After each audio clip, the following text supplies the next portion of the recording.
Hi everyone, here's a short review with the new 2-channel rotary mixer from Omnitronic, the TRM-202. And as you can see on the front side, this is the MK2 version that got released like a couple of weeks ago. Yeah, I'm just gonna turn it on, and I'll actually start from the back side so that you can see what you're getting here. Like, you do have some inputs. A lot of them, actually 6 inputs, like 2 phono channels and 4 line. And then you have the outputs, the unbalanced ones, like for master, booth, and for recording, and then the balanced ones for booth and for master, which is actually pretty nice. You don't get like these kinds of outputs like on all the mixers like available on the market. Then at the top you have the LEDs, which are actually indicating the level on master out.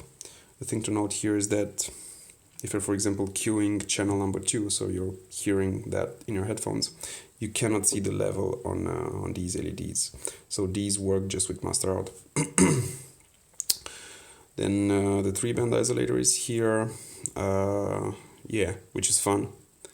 Although the knobs that they provide by default, and these are the knobs they provide by default, are not great. You don't have like the grip. The grip is not so good, and if you're having sweaty hands, and you probably get sweaty hands while you're mixing, it's actually hard to grab them, like the knobs. Then you do have the 2 channels here, 1 and 2, with the 2-band EQ on each channel. Then the Q buttons, then the switch for selecting the source on each channel. So it's like, as I said, phono 1 and then 2 line sources like on each channel. Then level in booth and in your headphones, and then the master knob, which I do believe is like I think the knob itself is like a bit too big.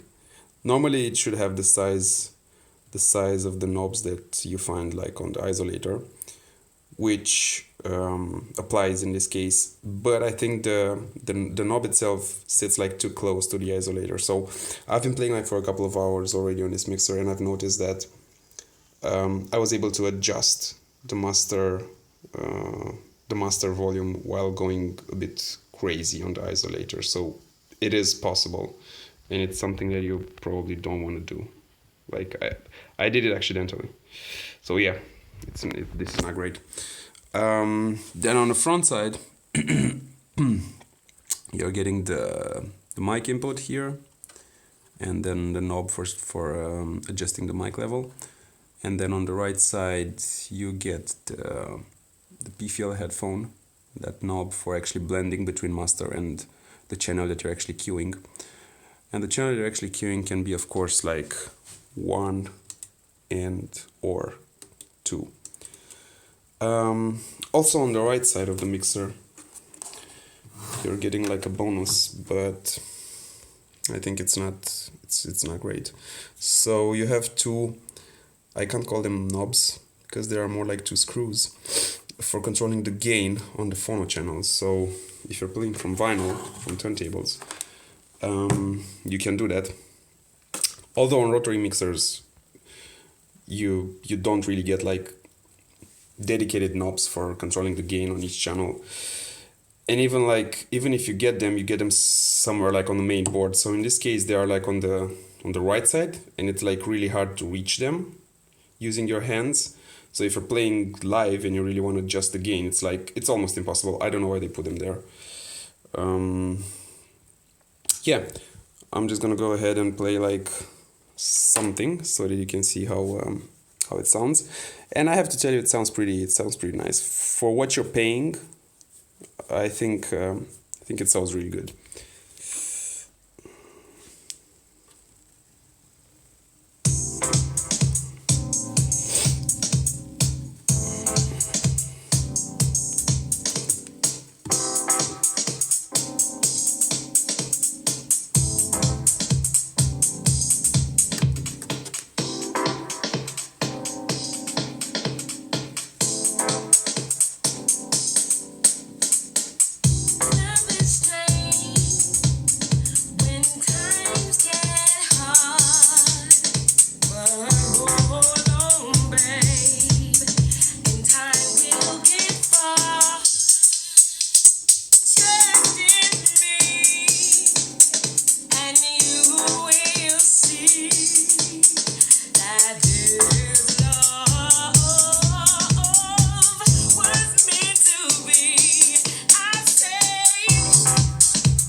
Yeah, so as you heard, it sounds, at least in my opinion, it sounds pretty fat, like the bass. When you're kicking in with the bass, it sounds pretty fat. Of course, it's like one level probably below Condesa or DGR 400 or Super Stereo. But as I said, for what you're paying, for the amount of money you're paying, you're getting like a pretty good mixer.